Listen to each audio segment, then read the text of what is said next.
নমস্কাৰ প্ৰথমে আপোনালোক সকলোকে মোৰ ইউটিউব চেনেলত স্বাগতম জনাই আৰম্ভ কৰিব লৈছোঁ দিনটোৰ কেইবাটাও গুৰুত্বপূৰ্ণ খবৰ। আজি হৈছে 21 ডিচেম্বৰ দিন ৰবিবাৰ আৰু এনেবোৰ গুৰুত্বপূৰ্ণ খবৰসমূহ নিতৌ চাবলৈ চেনেলটো ছাবস্ক্ৰাইব কৰি ভিডিঅ'টোত এটা লাইক কৰি দিব লৈছোঁ আজিৰ প্ৰথমটো গুৰুত্বপূৰ্ণ খবৰ। প্ৰধানমন্ত্ৰী নৰেন্দ্ৰ মোদীলৈ 5টাকৈ বিশেষ অনুৰোধ কৰিছে এইবাৰ শিৱসাগৰ বিধায়ক অখিল গগৈয়ে। নৰেন্দ্ৰ মোদী যেহেতু অসমত আহি উপস্থিত হৈছে, গতিকে অসমৰ এজন বিধায়ক শিৱসাগৰৰ বিধায়ক অখিল গগৈয়ে নৰেন্দ্ৰ মোদীক কৰিছে কেইবাটাও অনুৰোধ। জুবিন গাৰ্গক ন্যায় দিয়ক প্ৰধানমন্ত্ৰী নৰেন্দ্ৰ মোদীয়ে। SITয়ে দিয়া চাৰ্জশ্বিটে জুবিন গাৰ্গক ন্যায় দিব নোৱাৰে, এনেদৰে মন্তব্য কৰিছে।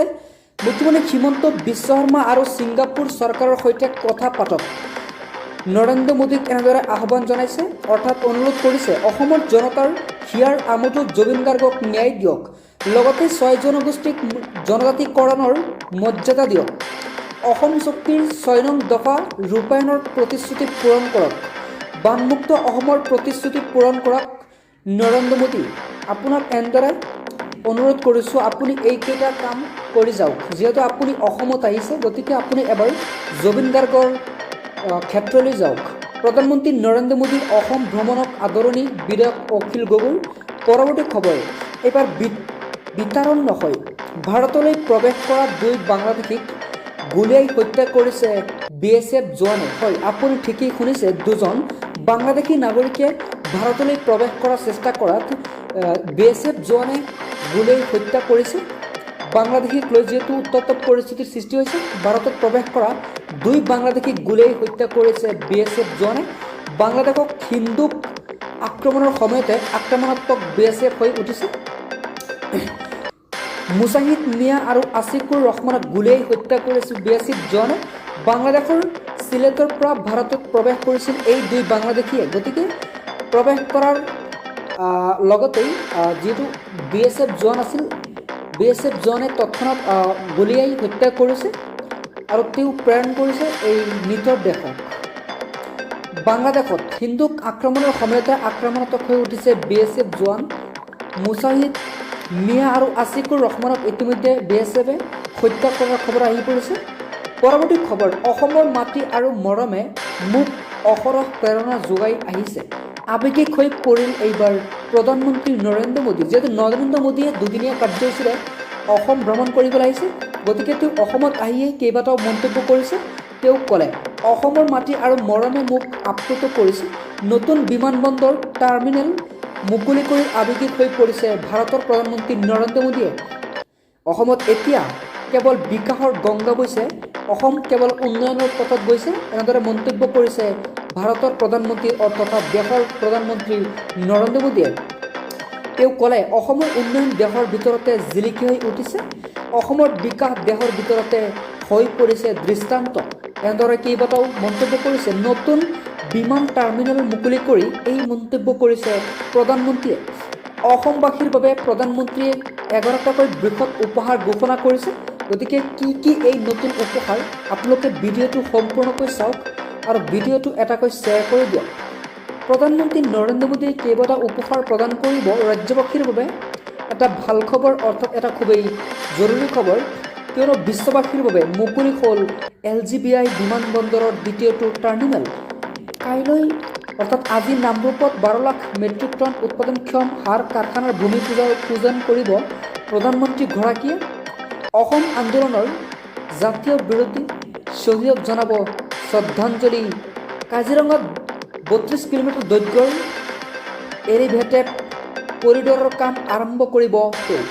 গেলেপু আৰু কোকৰাঝাৰৰ মাজত নতুন যিখন ৰেলপথ আছে, সেই নিৰ্মাণৰ কামটো সম্পূৰ্ণ কৰিব। গুৱাহাটী আৰু উত্তৰ গুৱাহাটীৰ নতুন দলঙৰ শুভ উদ্বোধন কৰিব প্ৰধানমন্ত্ৰীয়ে। লগতে নুমলীগড় ইথানল প্ৰকল্পও উপহাৰ দিছিল ৰাজ্যবাসীক ভাৰতৰ প্ৰধানমন্ত্ৰী নৰেন্দ্ৰ মোদীয়ে। ইফালে জানুৱাৰী আৰু ফেব্ৰুৱাৰী মাহত পুনৰ অসমলৈ আহিব ভাৰতৰ প্ৰধানমন্ত্ৰী নৰেন্দ্ৰ মোদীয়ে। প্ৰধানমন্ত্ৰী নৰেন্দ্ৰ মোদীৰ নেতৃত্বত উন্নয়নৰ গংগা বৈছে গোটেই অসমত। মুখ্যমন্ত্ৰীৰ সন্মুখত এই বৃহৎ মন্তব্য কৰিছে প্ৰধানমন্ত্ৰী অথবা হিমন্ত বিশ্ব শৰ্মাই। এইবাৰ জোৰলৈ তীব্ৰ প্ৰতিবাদ সাব্যস্ত কৰিছে একাংশ তিৱা জনছাত্ৰ সন্থাই। প্ৰধানমন্ত্ৰীৰ অসম ভ্ৰমণৰ দিনাই ছাত্ৰ অৰ্থাৎ তিৱা ছাত্ৰ সন্থাই কঁপাইছে ৰাজপথ। কেইবাটাও বিশেষ প্ৰতিবাদ সাব্যস্ত কৰিছে। 5 শতাধিক জনতাৰ জোৰলৈ এইবাৰ তীব্ৰ প্ৰতিবাদ সাব্যস্ত কৰিছে ৰাজপথ। জাগিৰোডৰ টাউনশ্বিপ গঠনৰ সিদ্ধান্ত বাতিলৰ দাবী জনাইছে তিৱা জনগোষ্ঠীৰ ছাত্ৰ সন্থাই।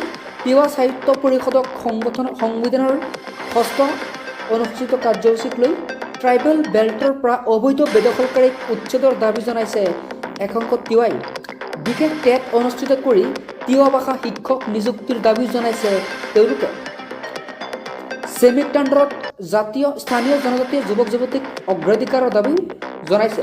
ৰসত সদৈ তিৱা ছাত্ৰ সন্থাৰ উদ্যোগত এই প্ৰতিবাদ কাৰ্যসূচী দেখিবলৈ পোৱা গৈছে। প্ৰধানমন্ত্ৰীৰ অসম আগমনৰ দিনাই তিৱা ছাত্ৰ সন্থাই উত্তাল হৈ পৰি তেওঁলোকে প্ৰতিবাদ সাব্যস্ত কৰিছে।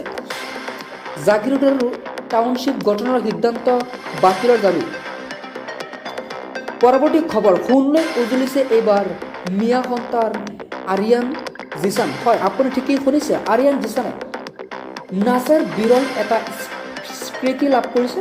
বিশ্ব দৰবাৰত সোণ হৈ উজলিছে এইবাৰ অসম সন্তান অথবা মিয়া সন্তান আৰিয়ান জিছান।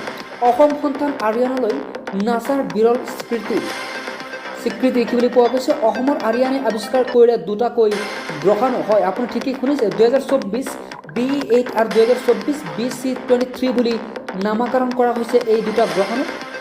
তেওঁ আৱিষ্কাৰ কৰিছে। এই ছাত্ৰজন অৰ্থাৎ আৰিয়ান জিছান আছিল USTMৰ কম্পিউটাৰ আৰু অভিযান্ত্ৰিক বিভাগৰ ছাত্ৰ। মিৰাজুল ইছলাম আৰু ৰুমা নাজিমৰ পুত্ৰ আৰিয়ান জিছান আহমেদ। তেওঁ এতিয়া নাছাৰ এটা বিৰল স্বীকৃতি লাভ কৰিছে। ৰঙিয়াৰ আৰিয়ান জিছানৰ কৃতিত্বক লৈ এবাৰ গৌৰৱান্বিত হৈ পৰিছে অসম। ৰাজ্য কোপোৱা এটা বিশেষ দুৰ্ঘটনাই অথবা ৰেল দুৰ্ঘটনাই এটা ভয়ংকৰ ৰূপ ধাৰণ কৰিছে। কিয়নো যিহেতু এটা ভয়ংকৰ ৰূপ ধাৰণ কৰিছে, গতিকে এই তীব্ৰবেগী ৰেলৰ খুন্দাত ইতিমধ্যে 7টাকৈ বন্যহস্তীৰ প্ৰাণ গৈছে। কামৰূপ চাংৰুৰাইত এই ভয়ংকৰ ঘটনাটো সংঘটিত হৈছে আৰু নিশা ৰেল লাইন পাৰ হওঁতেই সংঘটিত হয় এই কৰুণ ঘটনা। একেলগে 7টা হাতীৰ মৃত্যু হৈছে এই ৰেলৰ খুন্দাত। খাদ্যৰ সন্ধানত ওলাইছিল তেওঁলোকে নিশা 2 বজাত। নিশা 2 বজাৰ লগে লগে ৰাস্তা পাৰ হওঁতেই এনেধৰণৰ ভয়ংকৰ ঘটনাৰ সন্মুখীন হৈছিল তেওঁ আৰু হঠাতেই মৃত্যু হৈছে হাতী 7টাৰ। প্ৰথমতে প্ৰাণ ৰক্ষা পৰে এই ঘটনাৰ পৰা যাত্ৰীবাসীৰ। মৃত্যু হৈছে 7টাকৈ বন্যহস্তীৰ এই খুন্দাত। পৰৱৰ্তী খবৰ, বিদেশী নাগৰিকৰ তালিকাত এইবাৰ বিজেপি বিধায়কৰ নাম। হয়, আপুনি ঠিকেই শুনিছে, ভোটাৰ তালিকাৰ পৰা এইবাৰ বিজেপি বিধায়কৰ নাম বিদেশী হৈ ওলাল। 28 দিনৰ ভিতৰত প্ৰমাণ কৰিব লাগিব এইবাৰ এই বিধায়কৰ নাগৰিকত্ব। সন্দেহজনক নাগৰিকৰ তালিকাত বিজয় মালাকাৰ নাম ইতিমধ্যে ওলাই পৰিছে। 2খনকৈ ভোটাৰ কাৰ্ড আছে বিধায়ক বিজয় মালাকাৰৰ।